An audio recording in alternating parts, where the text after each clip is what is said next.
want to be shady at work, it goes something like this. Hey Mike, is that a new haircut? Yes. And it's meant to look like that, is it? Oh. Got him. But when the makers of video games want to throw shade on their competition, they have the excellent option of hiding a stealth insult inside their game in the form of an Easter egg. There's simply no better way to low-key poke fun at your friends, rivals, and most hated enemies. See for yourselves by pointing your eyeballs at these 7 shady Easter eggs that roasted the competition. Subscribe for a list like this one every dang Thursday and mind out for some very minor spoilers in these following games. Mike, I'm sorry for the hair comment. It was Uncalled for is what it was. I was trying to do a bit, yeah, a funny bit for okay, so you the think it looks future. good then? Yeah, absolutely. Oh, roasted. Oh.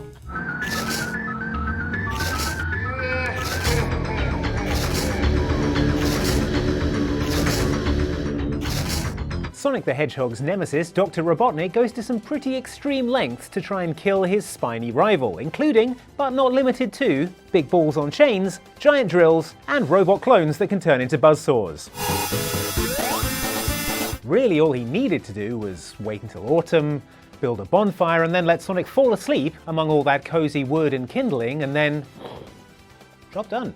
The first of Robotnik's fantastically over-engineered Sonic killing machines that you encounter in 1993's Sonic CD is a massive bipedal robot covered in spikes with hedgehog-repelling bumpers for arms that rejoices in the high-tech sounding name of Egg HVC 001.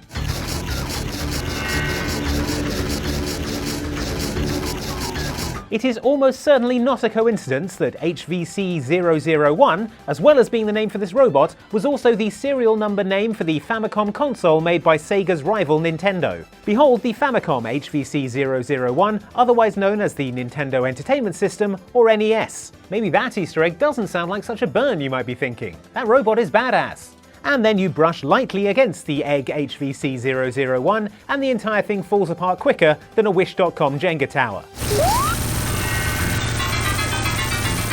Haha, a major blow in the console wars. How will Nintendo come back from this? Oh, right, by easily winning and still making beloved consoles to this very day. I remember now.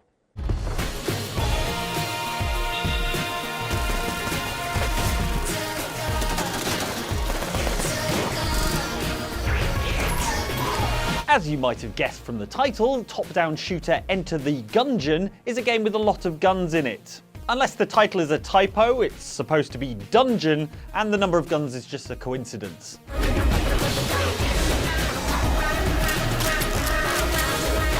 But there are loads of weapons in the game for you to blow things up with, including a beehive, a pea shooter that fires literal peas, and a shotgun shell that shoots shotguns.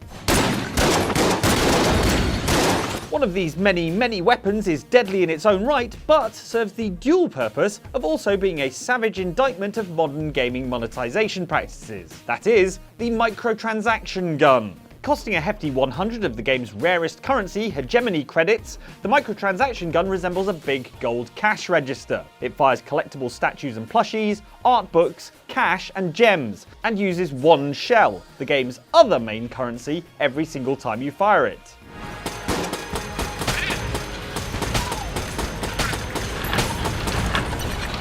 If that wasn't on the nose enough, the gun's description makes clear what the deal is, saying, "Everyone involved in the production of this gun thought it was a bad idea, but the higher-ups made them build it anyway. Later, management shut down that gun factory for making a gun no one liked." To cap it off with a specific digger to rival, the gems that the gun fires are green and look very similar to the gems from the then recent Dungeon Keeper game from EA, which was so riddled with microtransactions trying to get you to buy green gems that it was basically unplayable.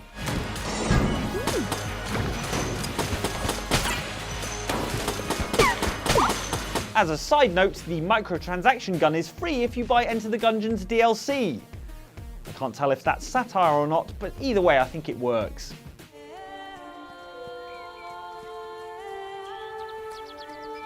Toussaint, the land of snuff and wine. Exactly how I remembered it.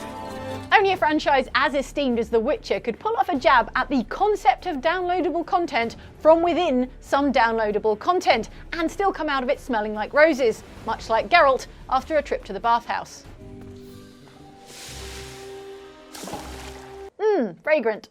In the Witcher 3 expansion, Blood and Wine, the developers at CD Projekt Red do exactly that, taking a pop at the industry practice of downloadable content. In the course of his Witcher duties, Geralt winds up on the trail of a vampire serial killer who has left a fresh corpse. Damien de la Tour's guardsmen are there already, securing the area. Securing the area? Better go there now before they trample any tracks, manhandle any evidence. Investigating the scene of the recent murder, Geralt discovers a fancy handkerchief that belonged to the unidentified victim floating in the river. Silk kerchief, monogrammed DLC.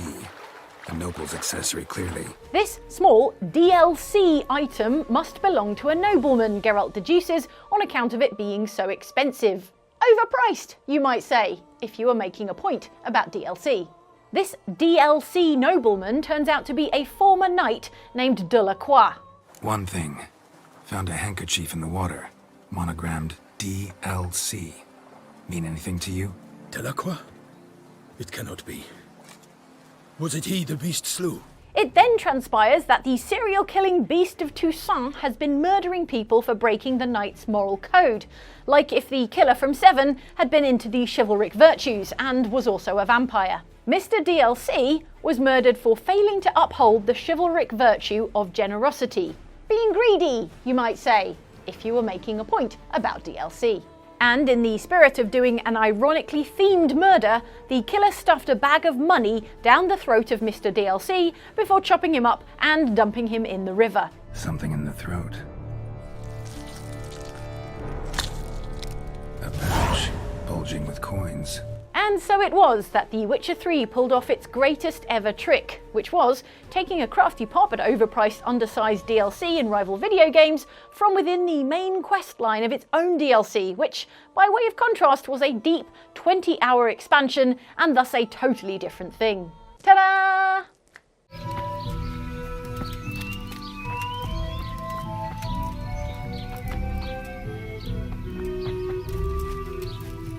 Speaking of The Witcher, it turns out not everyone's a fan.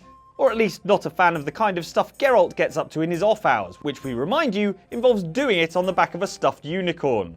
Yen, let go of the mane. I know you. I let go, you throw us off. Among those numbers, we can include the Mahoyed horse trader in 2018 Peasant 'em Up Kingdom Come Deliverance, who has for sale a horse that shares a name with Geralt's trusty steed Roach. Inquire about purchasing this horse and you'll receive a little rundown on its origins from the horse trader that contains a few sly digs at the Witcher series, Polish developer CD Projekt Red, and also what has to be the most famous and we hope only example of stuffed horse romance in gaming history. Oh, she's a pretty good horse. Oh, she's got a mind of her own. I bought her from some odd Polish fella. He said now he's settled down with a wife, he's afraid she'd want him to stuff her. Them Poles are a perverse lot. That said, pretty much all the horses in Kingdom Come Deliverance are Easter eggs in one way or another, and at least Roach is better than Epona, a horse described as only responding to wind instruments, who is also the most cowardly horse in the game that will bolt at the first sign of trouble. She's a good horse, no question, but she won't listen to anything but a pipe or a flute. Probably worried about someone stuffing him and doing it on his back. Seems there's a lot of that going around. Well, it's not quite a hot damsel in distress, but it is a rescue mission. Rescuing who? Apes. What? This may come as a shock to you, but the Metal Gear Solid games don't always take themselves 100% seriously.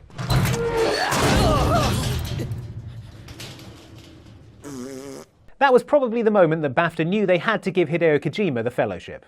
Perhaps the clearest example of this is the Snake vs. Monkey minigame that featured in the PS2 version of Metal Gear Solid 3 Snake Eater, and which saw genetically engineered super soldier Naked Snake running around trying to catch the monkeys from Ape Escape. Gotcha! So that he could unlock a monkey mask and banana camouflage. No. I'm a CIA agent. I've come to escort you back to the other side of the Iron Curtain. Still makes more sense than Death Stranding.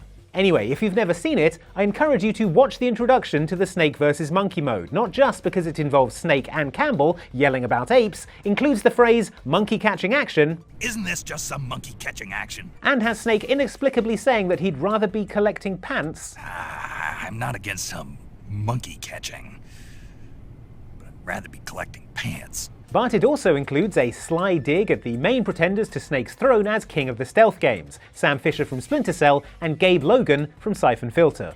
As the intro is mostly Snake complaining about having to do the mission in the first place, he says that someone of his skills isn't needed for such a basic stealth mission and asks why someone more basic and available couldn't do the job instead.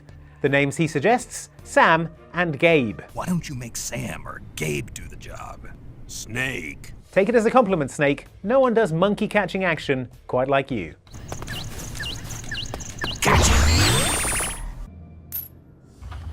I'm willing to take full responsibility for the horrible events of the last 24 hours, but you must understand. Our interest in their world was purely for the betterment of mankind. Everything has clearly gotten out of hand now, yes. But it was worth the risk, I assure you. Now, I'm not going to sit here and disparage the toughness of the Dragonborn from the Elder Scrolls V Skyrim. This is, after all, a person who can shoot fire out of their hands, fight dragons, and most impressively of all, eat an entire wheel of cheese in a single bite. Yes, there are few video game protagonists more deadly than the Dragonborn, but if you had to pick one, I think the first thing that would pop into your head would be Doom's Doomslayer popping demons' heads. As if to make this comparison official, the developers of 2016's Doom reboot included a secret Easter egg for you to discover consisting of a long dead skeleton wearing a particularly identifiable helmet. That's right, it's the Dragonborn from Skyrim, who looks like they've taken a lot more than just an arrow to the knee. Although they have also taken an arrow to the knee. Doom and Skyrim share a publisher, Bethesda, so it's likely this is more of a playful shout-out than a full-on roasting. But the fact remains that the Doomslayer is doing just fine in an environment that seems to have done for the Dragonborn. Come on guys, there's no need to fight. At least neither of you is in Fallout 76. Leon, we have a blackout in the main hall. You? Affirmative. We're in the dark again. God damn it, get out of there immediately.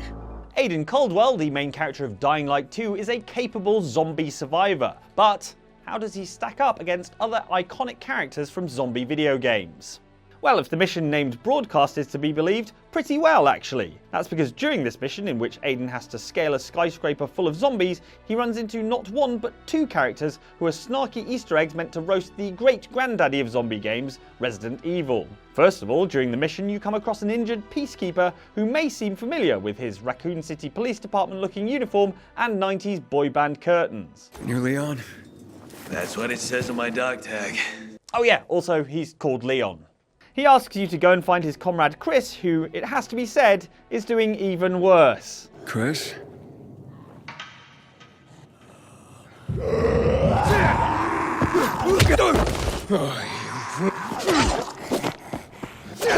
Kill the Chris zombie and you can grab his dog tags to confirm that yes, this was Chris Redfield, who apparently got a lot worse at fighting zombies between Resident Evil Village and Dying Light 2. And Leon? He disappears, presumably having also died because he's so much worse at fighting zombies than Aidan. To be fair, I don't think Leon or Chris ever had electrified arm blades, so it's not really a fair comparison. Thanks for watching this video brought to you by outsidexbox. Mike has already fled in fear of more roasting of his haircut. He's trying to even it up himself with scissors. It's, if anything, it's worse. But never mind that. Quite a lot worse. Let me interest you in more videos from Outside Xbox, like this one about the worst consoles ever released that were hilarious disasters. That's fresh out of the Outside Xbox video kitchen as of last week. And then there's this video from our sister channel Outside Extra, and it's about the games you can fail before you've even started. Imagine that. So pick one, and then see you back here next Thursday for another video a lot like this one. Oh god, he's still at it.